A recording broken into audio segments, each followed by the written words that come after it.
Una vez salvo, siempre salvo.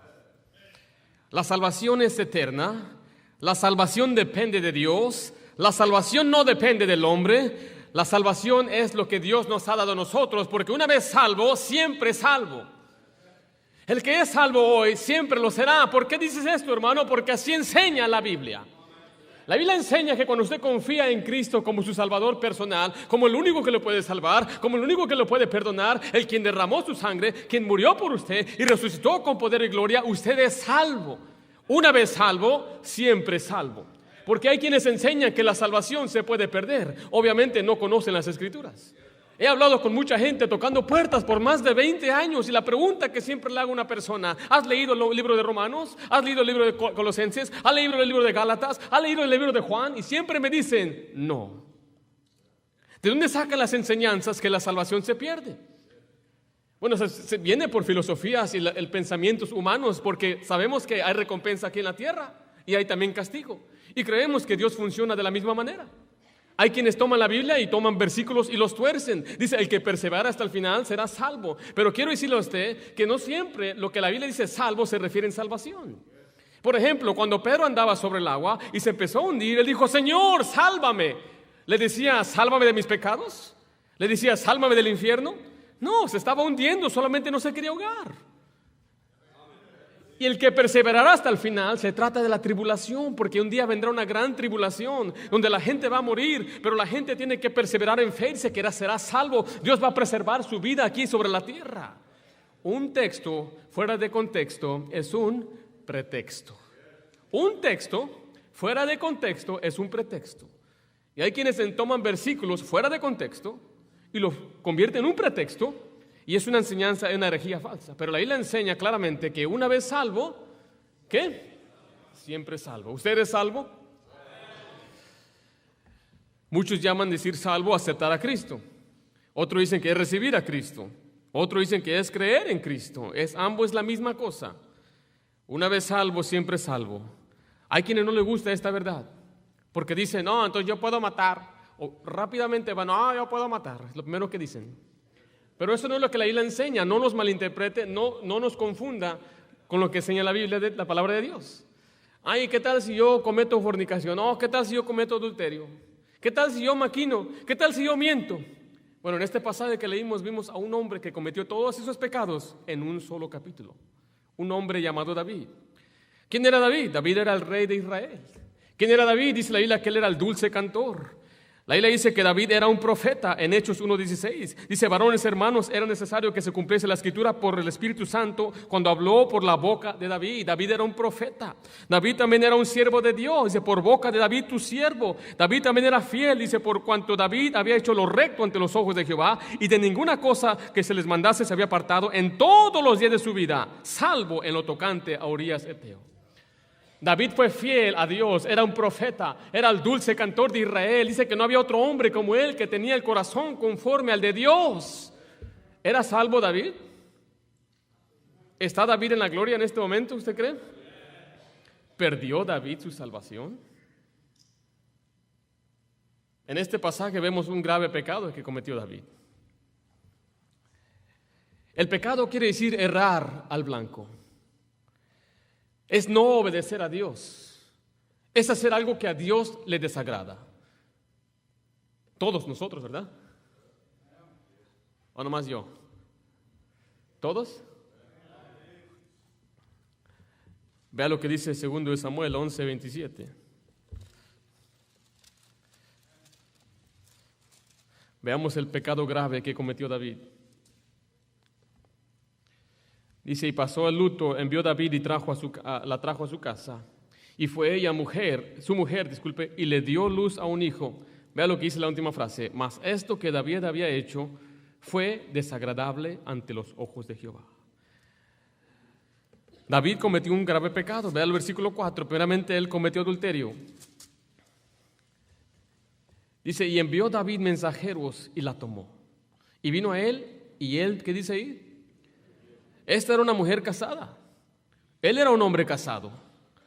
Las relaciones sexuales fuera del matrimonio, para un joven o uno que no es casado, es fornicación. Para un casado se llama adulterio.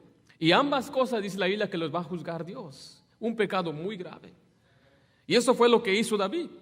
Pero no solamente eso fue lo que hizo, sino que después de que él se acostó con ella, vea lo que sucedió en el versículo 5, y concibió la mujer y envió a hacerlo a saber a David diciendo, estoy encinta. Imagínense siendo el rey y le dicen, una mujer casada la embaracé. David inmediatamente empieza a planear, a maquinar, a tramar. Vea lo que dice el versículo 6. Entonces David envió a decir a Joab, envíame a Urías Eteo. Y Joab envió a Urías a David. Inmediatamente él dijo, tienes que traérmelo, tengo que arreglar este asunto. Y lo que él hizo fue que lo trajo a su casa, le dijo, ¿cómo están los soldados? Todo bien, sí, sí. Fíjate que Urías, te voy a recompensar porque eres un buen soldado. Vete a tu casa. Porque él siendo un hombre, estando fuera de su casa por tantos días o tal vez meses, pues él deseaba tal vez estar con su mujer. Y dijo, pues así lo voy a arreglar. Lo voy a mandar a que él vaya a su casa y pues lo obvio que va a hacer es que pues la va a acariciar y pues se va a acostar con su propia esposa. Y cuando se embarace va a decir, pues ese es mi hijo, es mi bebé. Fue la maquinación de David. Pero no solamente David maquinó, sino que él cometió homicidio. Vaya al versículo 17. Y saliendo luego antes de leer este pasaje, deje cómo cometió suicidio. Urías no fue a su casa. Urías dijo, ¿cómo yo voy a ser un soldado fiel y yo voy a meterme con mi esposa cuando hay muchos de mis hermanos peleando? Dice la Biblia que él no se metió con su esposa. Entonces ahora David tiene que hacer otro diferente plan. Entonces como no lo puedo convencer que vaya a su casa, entonces voy a tener que matarlo. Y la manera que lo iba a matar es que lo iba a poner al frente de la batalla, a lo más recio. Vea lo que dice ahora sí el versículo 17. Y saliendo luego los de la ciudad, pelearon contra Joab, y cayeron algunos del ejército de los siervos de David. Y murió también, ¿quién dice ahí?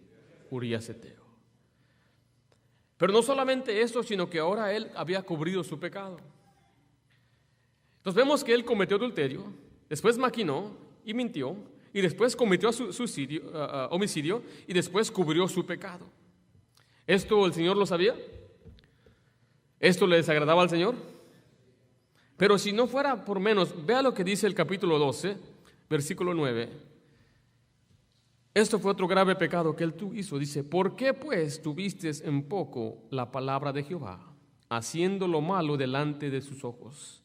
A Urías Eteo heriste a espada y tomaste por mujer a su mujer, y a él lo mataste con la espada de los hijos de Amón.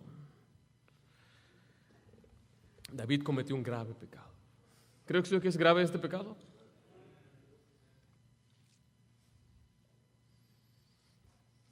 Ahora, ¿usted cree que David fue descubierto?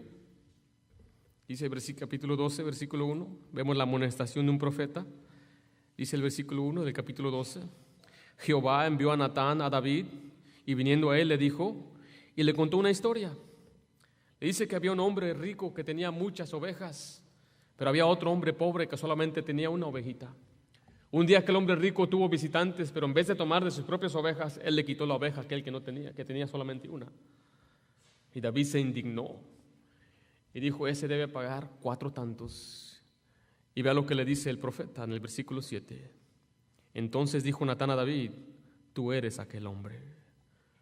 Dios lo descubrió. ¿Sabe por qué? Porque Dios todo descubre. Usted no puede ocultar nada de Dios. Ese principio, niño, apréndelo desde ahorita, que Dios todo descubre. Se me decía, Ringo, Dios todo descubre y todo ha descubierto. Por eso mejor no la hago porque me va a descubrir. Siempre descubre el pecado.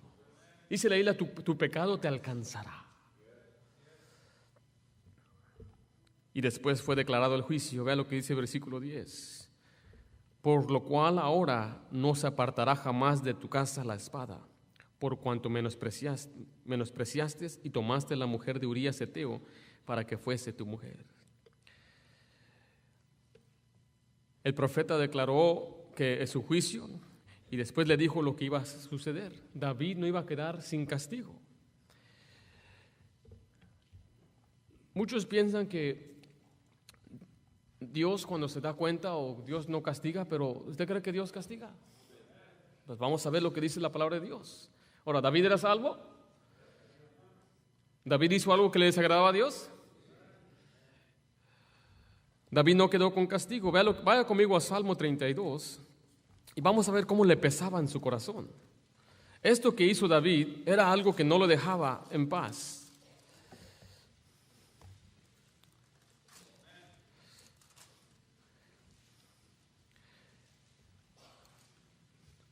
Dice el versículo 3 del Salmo 32. Mientras callé, se envejecieron mis huesos, en mi gemir todo el día, porque de día y de noche se agravó sobre mí tu mano, se volvió mi verdor en sequedad de verano. David está diciendo que le pesaba y le pesaba el pecado que había hecho, y a veces nosotros nos sentimos culpables, nos sentimos mal por lo que hacemos, y eso es algo normal que Dios nos ha dado el Espíritu Santo, pero también nos ha dado nuestra conciencia. David pagó gravemente. Vea conmigo lo que dice Proverbios capítulo 6, versículo 29.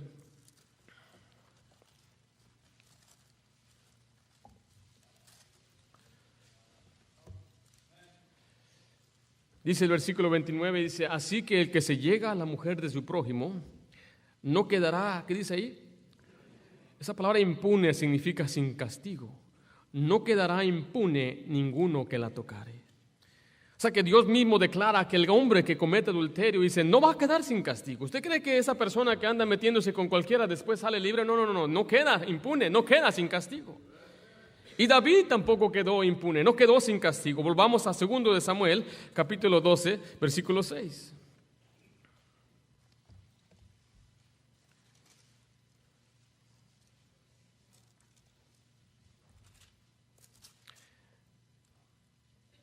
David dice, y debe pagar la cordera con 4 tantos porque hizo tal cosa y no tuvo misericordia. Lo que él dijo aquí, ese es el juicio que merece aquel que le quitó la ovejita, dice David. ¿Y sabe qué sucedió en la vida de David? Dios le quitó a él 4 hijos.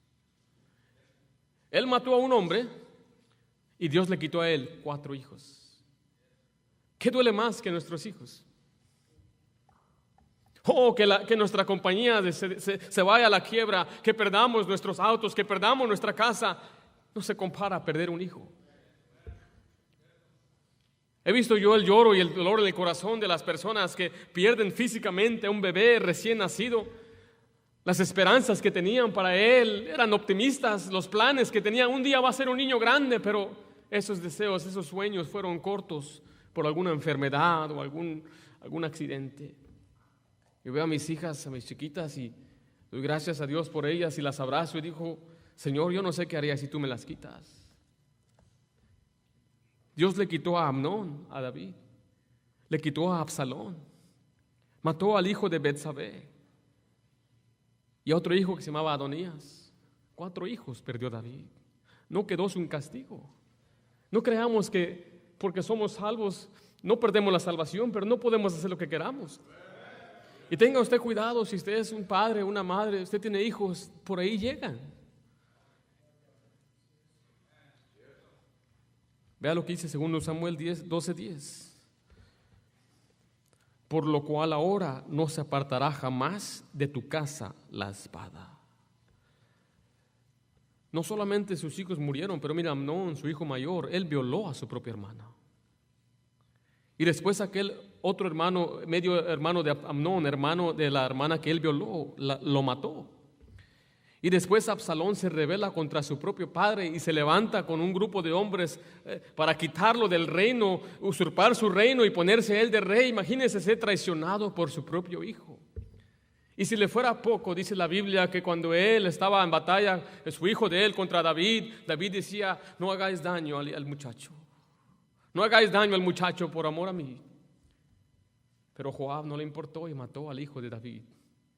Y cuando le trajeron las nuevas, decía, hijo mío, hijo mío, hijo mío, lloraba porque él tenía dolor en su corazón, tal vez porque Absalón no era un creyente y se fue al infierno su propio hijo. David pagó gravemente. ¿Y sabe qué decía David? En Salmo 51:12. Salmo 51:12.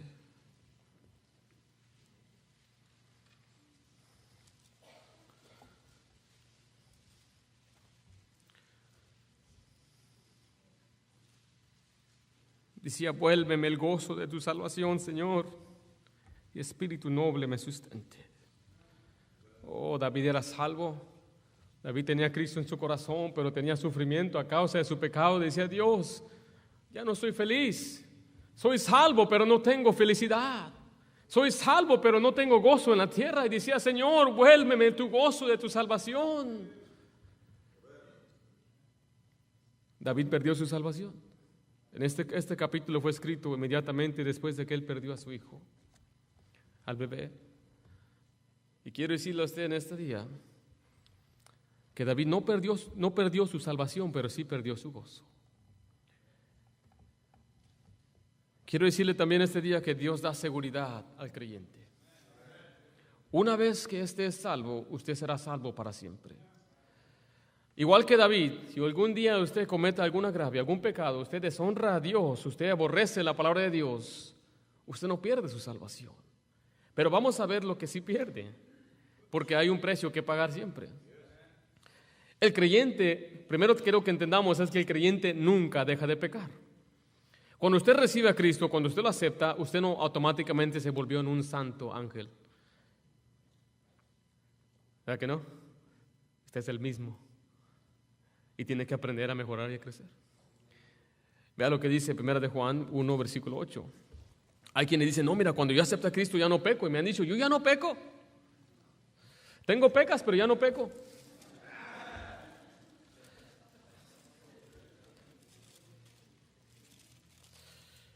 Mira de Juan, dice el capítulo 1, versículo 8. Si decimos que no tenemos pecado, nos engañamos a nosotros mismos y la verdad no está en nosotros. Alguien me dijo, yo ya no peco, ya soy santo y soy perfecto. Y le muestro este pasaje y le digo, no, mira, eres un doble mentiroso. Porque tú dijiste que no pecas y Dios dice que el que no peca, dice, se engaña a él mismo y es un mentiroso. Dice el versículo 9, dice, si confesamos nuestros pecados, Él es fiel y justo para perdonar. Entonces, cuando usted y yo reconocemos a Cristo como nuestro Salvador, no dejamos de pecar. ¿Por qué no dejamos de pecar? Porque tenemos dos naturalezas. Habla la Biblia del viejo hombre. ¿Cuál es ese viejo? ¿Será mi esposo? No estoy hablando de su esposo, hermano. Cuando usted cree en Cristo, dice la Biblia que somos una nueva criatura en Cristo Jesús. Dice la Biblia, el alma que pecare, esa morirá. Y estando muertos en nuestros delitos y pecados, Él nos dio vida juntamente con Cristo, dice la palabra de Dios. Entonces ahora tenemos vida en espíritu, pero nuestro cuerpo todavía está ahí. Nuestro cuerpo es lo que nos hace pecar. Ahora depende de su apetito, de qué usted ya ha cometido. Por ejemplo, un muchacho que nunca ha bebido alcohol, él no tiene el deseo por el alcohol, no sabe qué es, no le importa. Y usted que es salvo, tal vez se recuerda que las frías y esas cosas. Usted no va a dejar de tener ciertos deseos porque usted es carne hasta el día que usted muere y se va al cielo. Por eso usted tiene que andar en el espíritu para no satisfacer los deseos de la carne. Entonces depende de su concupiscencia, usted va a ser atraído por ciertos pecados. Pero el cristiano no deja de pecar. Pregúntele a su esposa, ella va a decir, no, pues ¿cuándo este viejo no deja de pecar? Pregúntele a tu mamá, muchacho, ni haces la cama, eres desobediente, llegas tarde de la escuela, no haces la tarea, eres mal estudiante. La lista puede seguir, joven, tú no eres perfecto, eres rete pecador. Hay padres, no, mi niño es un niño bueno, ese te tiene bien engañado, hermana, ten cuidado con los niños buenos. Como Kiko, mami, yo soy un niño bueno que ama a todo el mundo. ¿Se acuerdan de Kiko mentiroso? Y su mamá, sí, Kiko. Así trae algunos de sus hijos, que sus hijos así los tienen a ustedes. Pero cuando somos salvos, no dejamos de pecar. Ahora, ¿Dios quiere que pequemos? No, vea lo que dice 1 de Juan, capítulo 2, versículo 1, a una hoja ahí. Dice, hijitos míos, estas cosas os escribo, ¿para qué? Para que no pequéis. Dios no quiere que pequemos. Vea lo que dice 2 de Timoteo 2:19.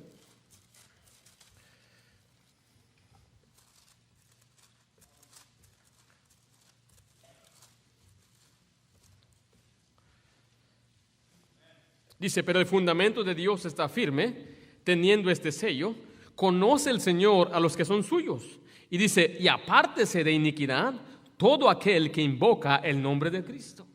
La Biblia dice que todo aquel que invocar el nombre del Señor será salvo. Esto está diciendo que todos los salvos deben apartarse de iniquidad, porque Dios no quiere que pequemos. El creyente debe confesar entonces sus pecados cuando peca. Volvamos a 1 de Juan, capítulo 1. Entonces, ¿qué hago, hermanos, si yo peco? Pues tienes que confesárselos a Dios. A Dios, no a un hombre, no a un cura, no a una persona, es directamente a Dios. Antes los hombres tenían que ir con un sacerdote para que Dios les perdonara sus pecados. Pero hoy dice la Biblia que se ha roto el velo y Dios nos ha dado acceso directamente al Padre. Entonces usted cada día debe confesar sus pecados a Dios. Vea lo que dice el versículo 9. Si confesamos nuestros pecados, Él es fiel y justo para perdonar nuestros pecados y librarnos de toda maldad. Dice el 10, si decimos que no hacemos pecado, le hacemos a Él mentiroso y su palabra no está en nosotros. Entonces vemos que Dios no quiere que pequemos, pero vamos a pecar. Entonces, ¿qué hacemos cuando pecamos? Tenemos que confesárselo. ¿Cuándo fue la última vez que usted confesó su pecado? Deberíamos de confesar nuestro pecado en cuanto sea más posible. Ahorita mismo, perdóname, Señor, hágalo ahorita en su cabeza. Una buena práctica es al final del día, cuando usted vaya a dormir, ora al Señor y confiésele a Dios sus pecados. El creyente no deja de pecar. Hay quienes dicen, ya no peco yo, dale un cachetón a ver cómo responde.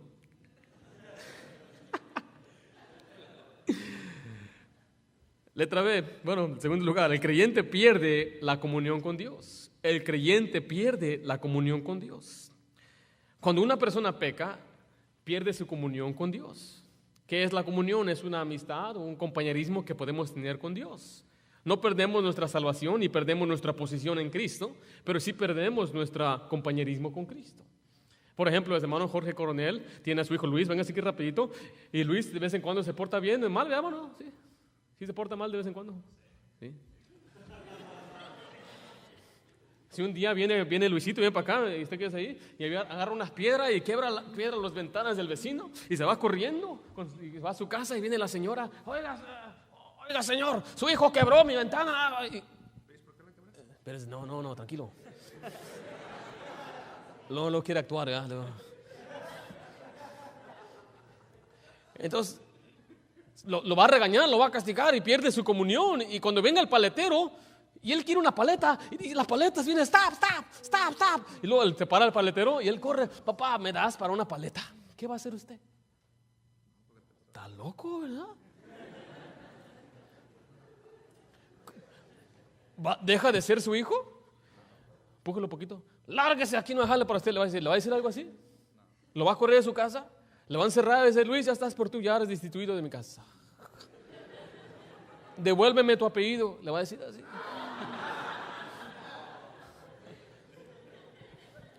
Mire, para que usted entienda cómo Dios nos ha salvado, nos ha llamado hijos. Dice que nos ha adoptado. Ahora, hay quienes no pueden tener bebés, entonces adoptan a un bebé y lo aman y lo quieren. Y aquel niño se convierte en hijo de ellos. Y Dios nos dijo que fuimos adoptados, somos sus hijos, mas a todos los que le recibieron, a los que creen en su nombre, les dio potestad de ser hechos hijos de Dios. Entonces, cuando usted es un hijo, usted no deja de ser hijo de Dios. Lo que sí sucede es que ahora Luis tiene que arreglar asuntos con su papá y dice, perdóname papá porque quebré la ventana, yo sé que hice mal y yo prometo de ahora en adelante ya no voy a hacerlo, papá, perdóname. Y su papá le dice, te perdono Luis, y lo abraza. Un besito y le da su dolarito para que se vaya a comprar una paletita.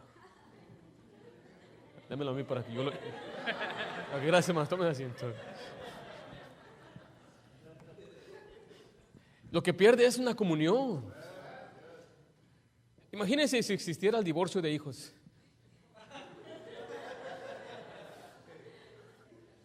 Y sabe que nosotros no divorciamos a nuestros hijos, ¿verdad? Ay, ya no la quisiera. Le preguntaron a un pastor, ¿alguna vez usted ha pensado en divorciar a su esposa? Dijo, no, matarla sí, pero divorciarla no. ¿Quién de ustedes han pensado en matar a sus hijos alguna vez? No, levanten la mano.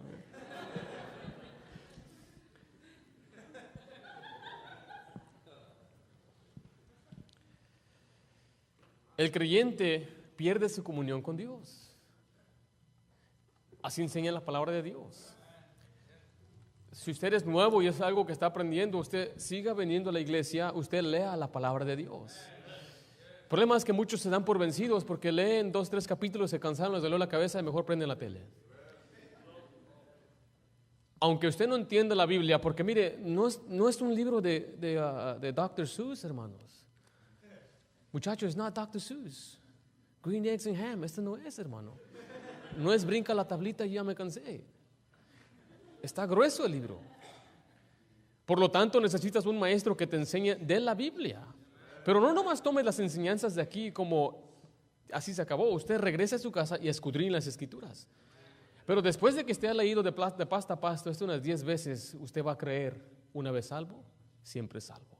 Y no va a venir ni cualquier pelajustán mentiroso diciéndole otra cosa, que la salvación se pierda. No, yo conozco la Biblia. Lárguese de aquí, falso maestro. Hereje, apóstol Celestino, imagínate. El profeta Astorgio dijo eso. Dicen, Ustorgio, Eustorgio. Muchas veces le pasa a usted, ¿no? El profeta Eustorgio. El creyente pierde su comunión, pero también el creyente pierde su gozo. Vea lo que dice 1 de Juan, capítulo 1, versículo 4.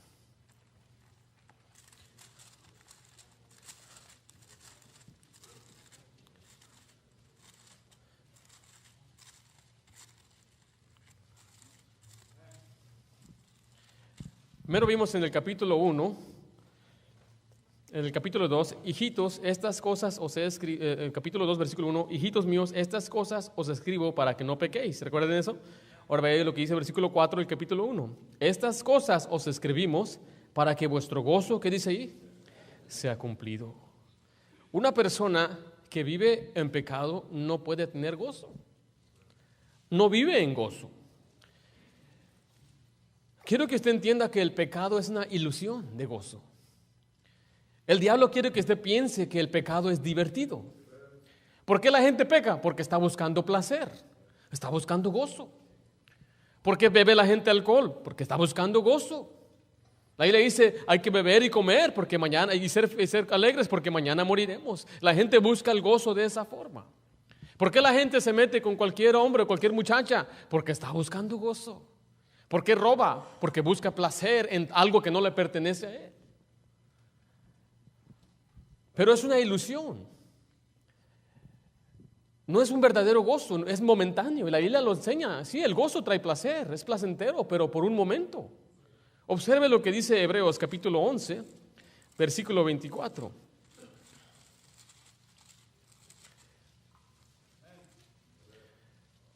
Dice, por la fe Moisés, Hebreos 11, 24, por la fe Moisés, hecho ya grande, rehusó llamarse hijo de la hija de Faraón. Dice, escogiendo antes ser maltratado con el pueblo de Dios, dice que gozar de los deleites temporales ¿de qué? Claramente la Biblia enseña que el pecado trae gozo, es un deleite, y es verdad, pero es momentáneo. Los que viven en pecado, pregúntele si ellos se sienten felices, cumplidos. ¿Estás feliz? ¿Cómo te sientes? ¿Cómo está tu vida? Y nunca es de gozo. El mundo nos presenta tu Marlboro, tu cerveza. Ponen a dos muchachas que están bonitas para atraer al sexo opuesto y lo muestran como algo atractivo, pero en un final es dolor, es tristeza. No hay gozo en el pecado. Por eso hay muchos cristianos que pierden su gozo. ¿Usted cree que David era gozoso después de haber cometido ese pecado? No hubo ni un solo día que él no lloraba a Dios. Usted lea los salmos y usted ve el corazón de David. Y hay gente que ha cometido graves pecados ya siendo cristianos y duele. No perdiste la salvación, pero sí perdiste el gozo de tu salvación. Yo creo que no hay más triste que un cristiano que esté desanimado. No estoy hablando de tristezas que vienen por la pérdida de un ser querido. No estoy hablando de tristezas que vienen por una enfermedad. No estoy hablando de ese tipo. Estoy hablando de tristezas que vienen por nuestro pecado.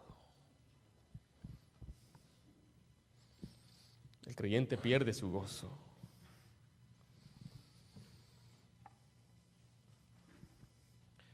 Vivir en medio de pecado también quita el gozo. Un hombre llamado Lot dice que él vivía en medio de gente malvada. Cada día dice que él se afligía también. Las consecuencias del pecado nunca te traen gozo también. Vea lo que dice Romanos 6:21.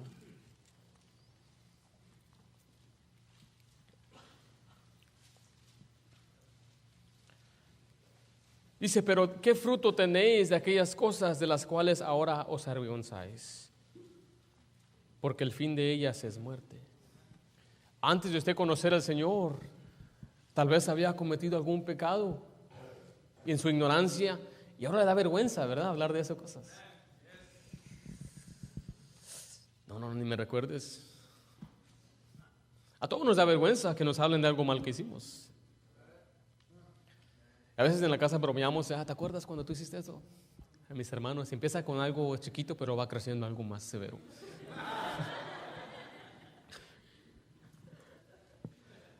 Y trae vergüenza. El pecado te quita tu gozo y el pecado te trae vergüenza. Por eso hay que no pecar. Estas cosas os he escrito para que no pequéis. Hay pecados de ignorancia que tal vez usted comete sin haberlo sabido, pero la mayoría de nuestros pecados son de nuestro propio conocimiento y sabemos lo que hacemos.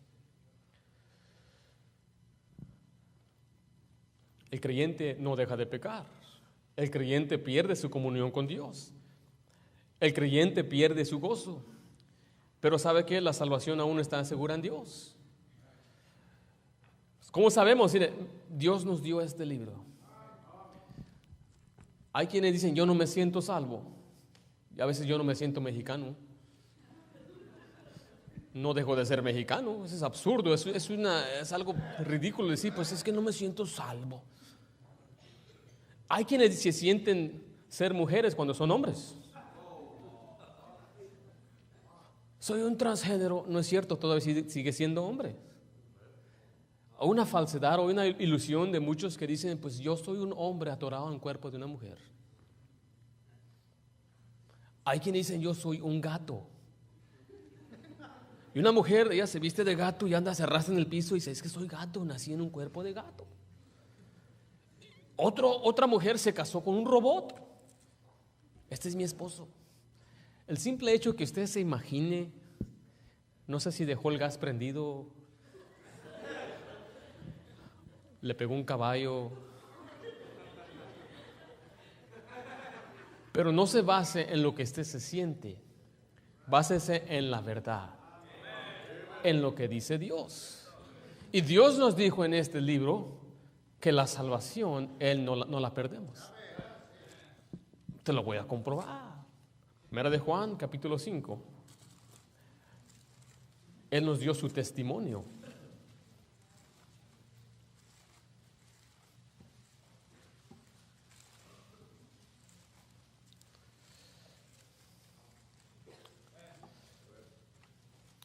Primera de Juan, capítulo 5, dice versículo 11. Y este es el testimonio que Dios nos ha dado. ¿Qué dice ahí? Y esta vida está ¿en quién? ¿Está en las obras? ¿Está en la iglesia? ¿Está en cómo me siento? Dice el versículo 12. El que tiene al Hijo tiene la vida. El que no tiene al Hijo de Dios no tiene la vida. Su testimonio lo ha declarado sencillamente. La salvación, la vida eterna está en su Hijo. Y el que tiene al Hijo tiene vida eterna. ¿Y cómo yo puedo tener al Hijo? Creyendo que Él es el único que me puede salvar. Porque eso es lo que dice en Juan capítulo 20, versículo 30. Juan 20, 30.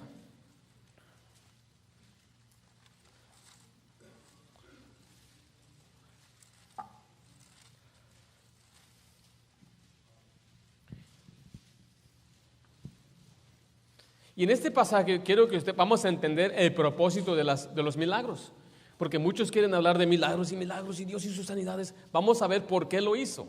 Él no hizo milagros nada más por hacer milagros. Vea lo que dice el versículo 30. Hizo además Jesús muchas otras señales o milagros en presencia de sus discípulos, las cuales no están escritas en este libro.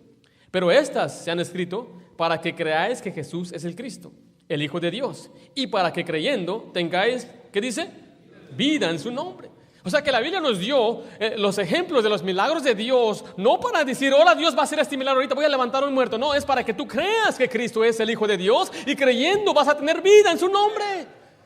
Para tener vida eterna tienes que creer en Cristo Jesús. Y Dios dice, este es el testimonio. Y Dios no es mentiroso. Él cumple con lo que Él ha dicho.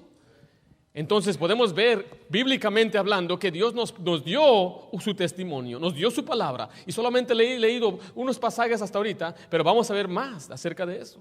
Dios nos dio su promesa. Vea lo que dice 1 de Juan, capítulo 2. 1 de Juan 2.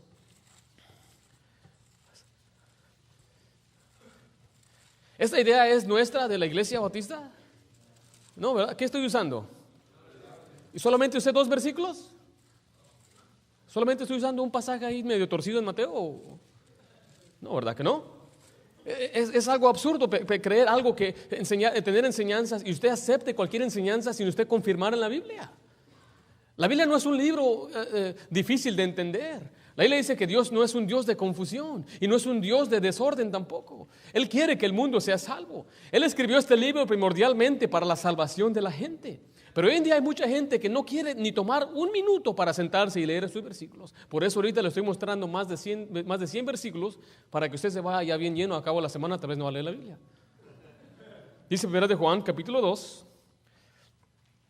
versículo 25. ¿Estamos ahí? Y esta es la promesa que Él nos hizo. ¿Qué nos hizo? La vida eterna. La promesa de Dios es ¿qué?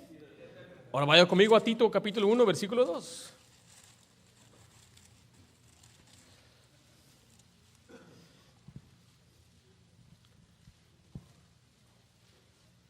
Dice ahí versículo 2, capítulo 1, en la esperanza de ¿qué?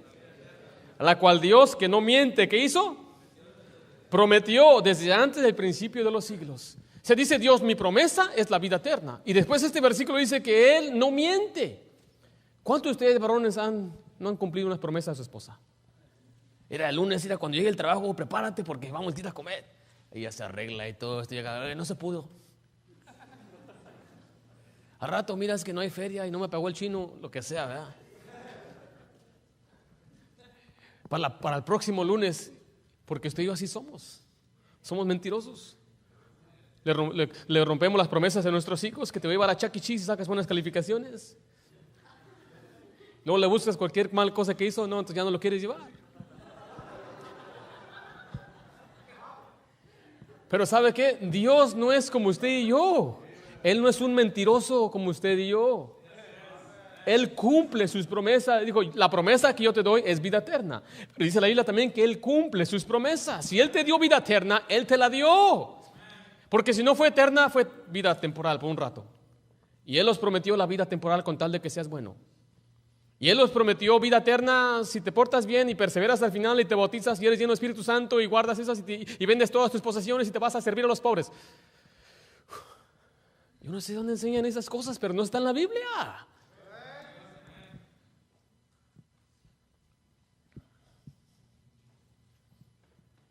¿Qué nos prometió Dios?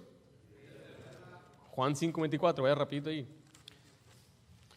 La palabra vida eterna aparece más de 100 veces solamente en el libro de Juan y siempre está ligada a creer en Cristo solamente. El libro de Juan fue escrito para el nuevo creyente. Si usted es nuevo en la fe, lea el libro de Juan.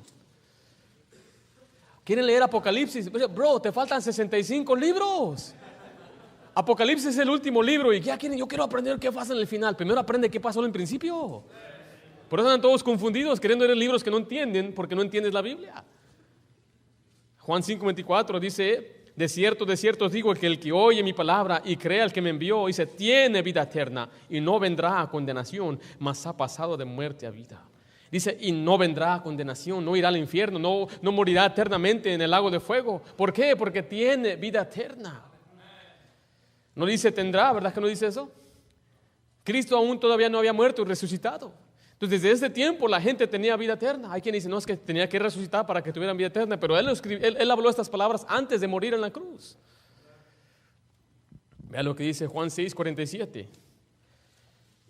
De cierto os digo, el que cree en mí, ¿qué dice? Una y otra vez ves algo muy sencillo. Tienes que creer en Cristo para ser salvo. Y quiero que usted entienda que Él nos mantiene salvos. nosotros no tenemos que mantenernos salvos. Vea lo que dice en el mismo capítulo, en el versículo 37. Todo lo que el Padre me da, vendrá a mí, y al que a mí viene, no le echo fuera. Dice el 39, y esta es la voluntad del Padre al que me envió, que de todo lo que me diere, no pierda yo nada, sino que lo resucite en el día postrero. Cuando una persona es salva, dice que la recibe, dice que no la va a perder, sino que va a resucitarla hasta el día final, para darnos un cuerpo glorificado, una vida eterna.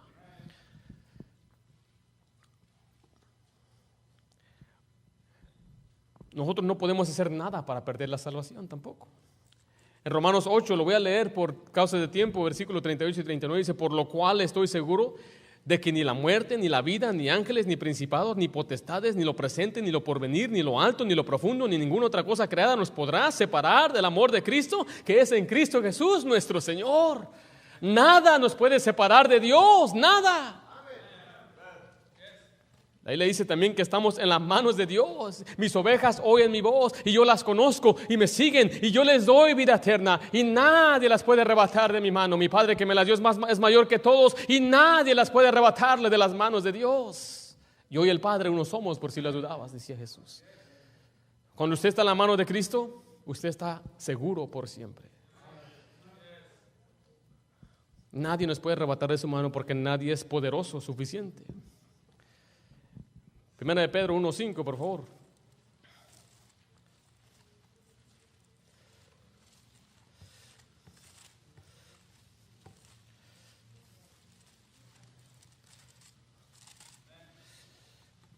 Dice que sois guardados por el poder de Dios mediante la fe para alcanzar la salvación que está preparada para ser manifestada en el tiempo postrero. Ahí nos dice claramente que Él nos está guardando, la salvación la guarda Él. Yo no guardo mi salvación, Él la guarda. Yo no soy suficiente santo para guardar mi salvación, pero Él sí. Vea lo que dice Judas también, versículo 24. Judas es el penúltimo libro en la Biblia.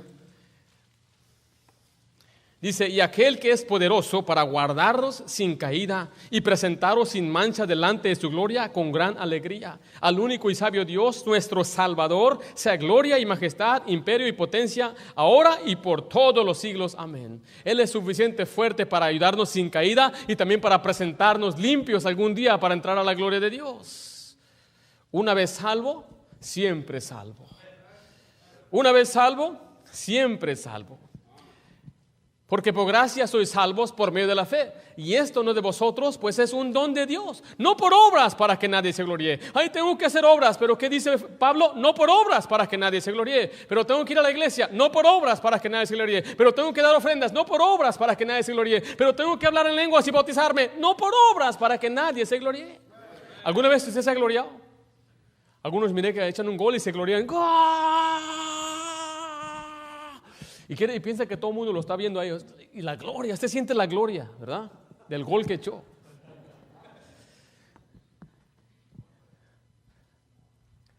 Nadie va a llegar al cielo gloriándose por sus buenas obras.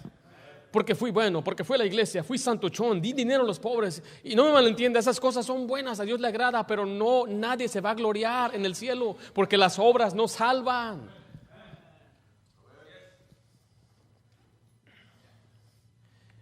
En Romanos 11:6 dice: porque y si por gracia, ya no es por obra. De otra manera la gracia ya no es gracia. Y si por obras, ya no es gracia. De otra manera la obra ya no es obra. Dice Dios, o es por obra o es por gracia. Porque si es por gracia, entonces las obras no importan. Y si son por las obras, entonces ¿para qué sirve la gracia? ¿Se confundieron ahí o si trabalenguas algunos? Vaya lo que dice también en Tito capítulo 3.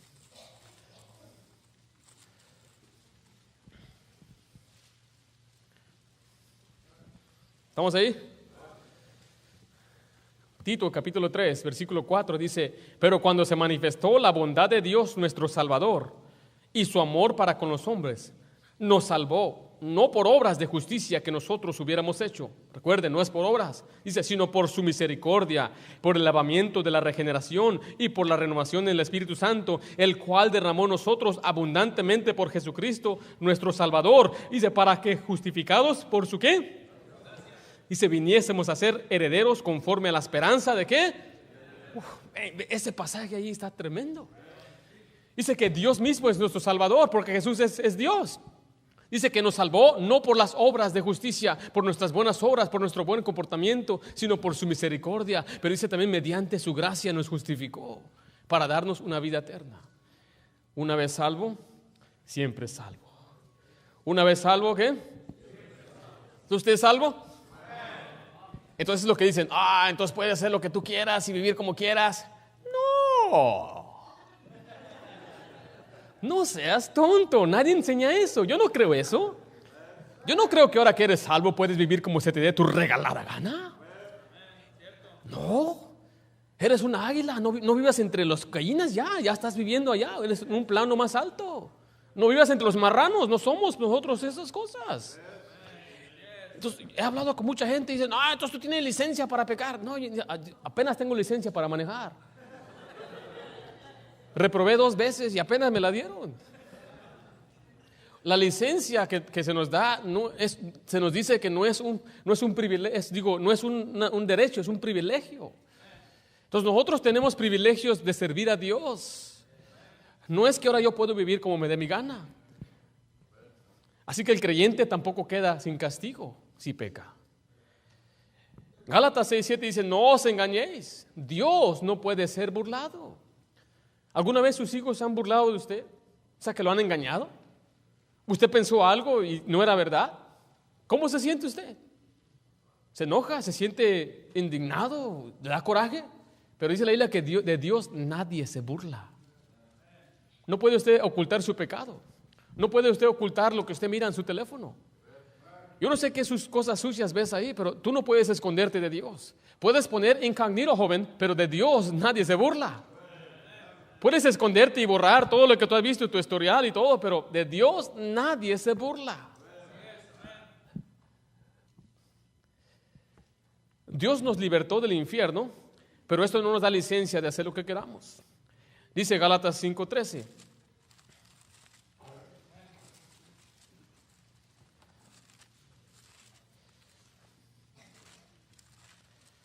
¿Estamos ahí? Porque vosotros, hermanos, a libertad fuisteis llamados. Solamente que no uséis la libertad, ¿qué dice ahí? Como ocasión para la carne, sino servíos por amor los unos a otros. Eso está diciendo que Dios no nos salvó y nos dio libertad para hacer lo que queramos, sino para hacer cosas buenas para Dios. Vea lo que dice 1 Pedro 2:16.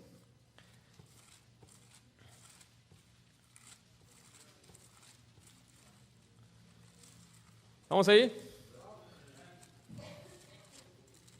Dice versículo 16, como libres, pero no como los que tienen libertad como pretexto para hacer lo malo, sino como siervos de Dios. Dios no nos da licencia de hacer lo que queramos, sino que nos ha libertado, nos dio la salvación para que vivamos para Él. La pregunta es, ¿usted vive para Dios? ¿A quién sirve usted? ¿Usted es una persona fiel a Dios? ¿Usted pasa tiempo en las Escrituras, camina en su espíritu? ¿Usted vive una vida separada? ¿Usted anda viviendo en pecado? ¿Es usted una persona pendenciera peleándose allá afuera, hablando groserías, ingiriendo drogas, mirando pornografía? ¿Es usted una persona que vive para Dios o vive para la carne? Porque es el problema, que los cristianos usan mucho su libertad para vivir como quieran y después la gente no quiere nada con Cristo por el mal testimonio de un cristiano pecador. Y se pregunta, ¿por qué mi hija hizo eso? ¿Por qué tú hiciste lo mismo? ¿Por qué mis hijos no siguen los caminos de Dios? ¿Por qué tú no lo estás siguiendo? Tus hijos hacen lo que tú haces, ellos ven lo que tú haces y que escuchan la Biblia. La Biblia es pura hipocresía y hay muchos jóvenes allá afuera que no quieren nada con Dios por padres desobedientes a Dios. ¿Por qué crees cuando hay padres fieles a Dios, sus hijos le siguen? Entran al instituto, se convierten en pastores porque ellos vieron un buen ejemplo de un padre que vivía en santidad. Vas a perder a tus hijos en el pecado y les vas a estar lamentando y llorando aquí. Lo he visto muchas veces, tengo más de 25 años en el cristianismo, estando yo en el servicio de jóvenes, vi a jóvenes y descarriarse y los padres lloren por culpa del mismo padre. Dios no nos da licencia para pecar. ¿Por qué crees que hay jóvenes que se mueren, jóvenes cristianos? Yo conozco jóvenes de nuestra iglesia que habían muerto porque vivían en pecado y promiscuidad, jóvenes que se murieron de SIDA. Después están llorando, soy madre soltera con 3 hijos, con 3 diferentes hombres. ¿Por qué? Si tú creíste en el evangelio. Dios no te da licencia para hacer lo que tú quieras. Vas a pagar y te va a doler. Por eso te digo hoy en día, antes de que te duela, joven, antes de que te duela, señorita, vive para Dios, vive una vida recta, en santidad. Bienaventurado el hombre que no anduvo en camino de malos, ni en silla de escarnecedores se ha sentado. Bienaventurado, feliz, dichoso vas a ser. El cristiano más feliz es el que vive más purificado de la maldad y pecado. Aunque no tenga dinero, aunque no tenga nada, es feliz y gozoso porque él sabe en su corazón, Dios no nos dio libertad para hacer lo que queramos. Yo he dicho muchas veces, el más feliz de nuestra iglesia soy yo, hermanos. Me dicen algunos. Fíjate. Yo soy salvo y por eso soy feliz. Pues yo también. Ok, espérate. Mis papás, los dos son salvos. No, ya perdí. Algunos dicen, ya perdiste. Mis dos abuelos, los abuelos por los dos lados son salvos. Mis hermanos son salvos. Mi papá es un pastor. Él me predica y me regaña desde aquí también. Estoy casado con una tremenda cristiana y tengo hijas creciendo en el camino de Dios. ¿No hay razón de ser feliz?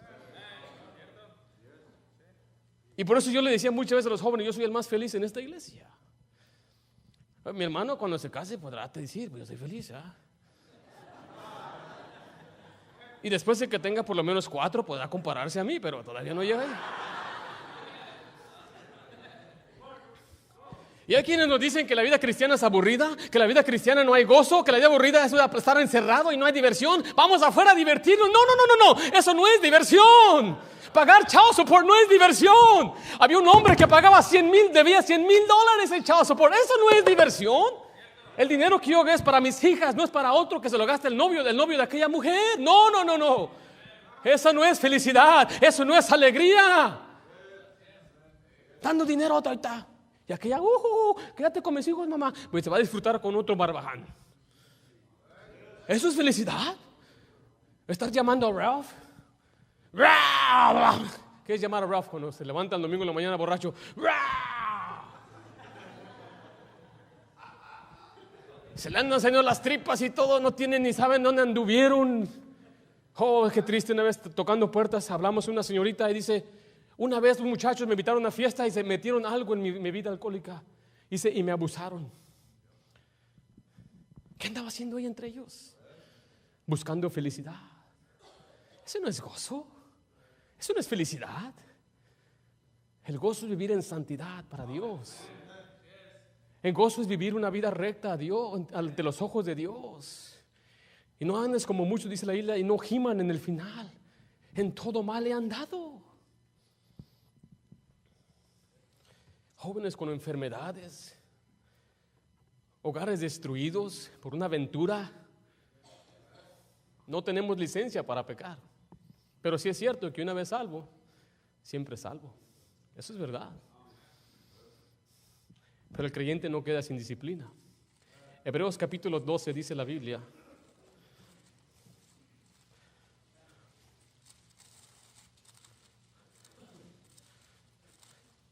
¿Y sabe por qué se predica de esta forma? Por amor a ustedes. No es para hacer sentir mal a nadie. Si te sientes mal, pues el pecado te debería hacer sentir mal. Tú te enojas conmigo, enójate con ti mismo. Ando enojado conmigo. ¿Para qué predicas eso? Pues ¿para qué haces tú eso? Ya no voy a esa iglesia. Pues yo no sé por qué te quieres ir. Te estoy diciendo lo que necesitas. Hay jóvenes aquí que no han cometido pecado. Hay jóvenes aquí que no han vivido en promiscuidad. Hay jóvenes aquí que nunca han bebido alcohol ni nada. Te lo digo por ellos también. No hay gozo vivir en pecado, jóvenes. El gozo más grande es que un día tú te cases con la persona correcta. Y aquí va a estar, mira, dándole un beso. No, come on, brothers. Aquí va a estar, mira, va a estar feliz, gozoso. Va a ser pobre, bro. Es la verdad. Yo fui pobre, bro. Yo también. Yo, joven, mira, lo único que compré fue una cama, un refrigerador y una mesa. Y es todo. Duré años sin sofás. Duré años sin comprarle algo a ella, nada así. Y diga, ¿alguna vez te agüitaste por ello? Nunca, papacito. Tú eres lo que necesitaba.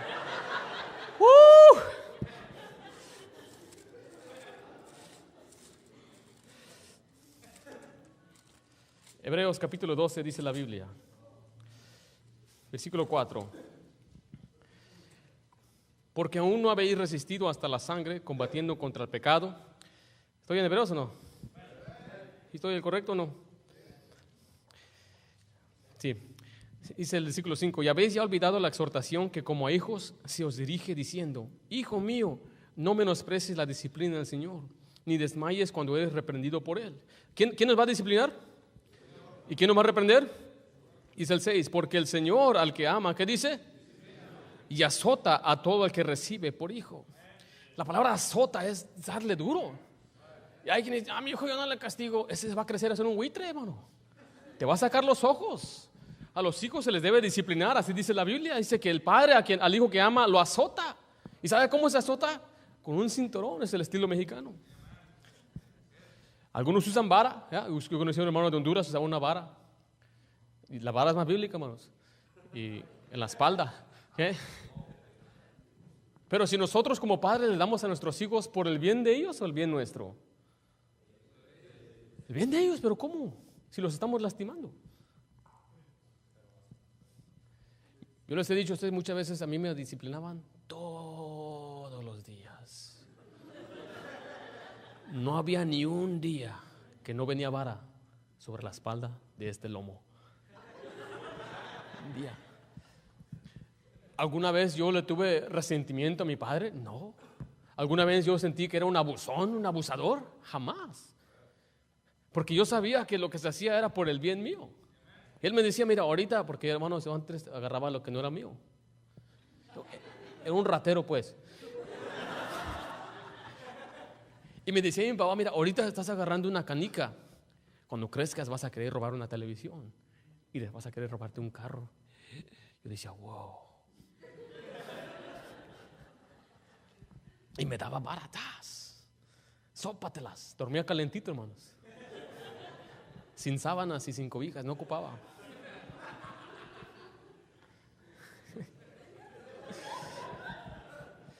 Dice versículo 6, dijo el 7: si soportáis la disciplina, Dios os trata como a hijos, porque ¿qué hijo es aquel a quien el padre no disciplina?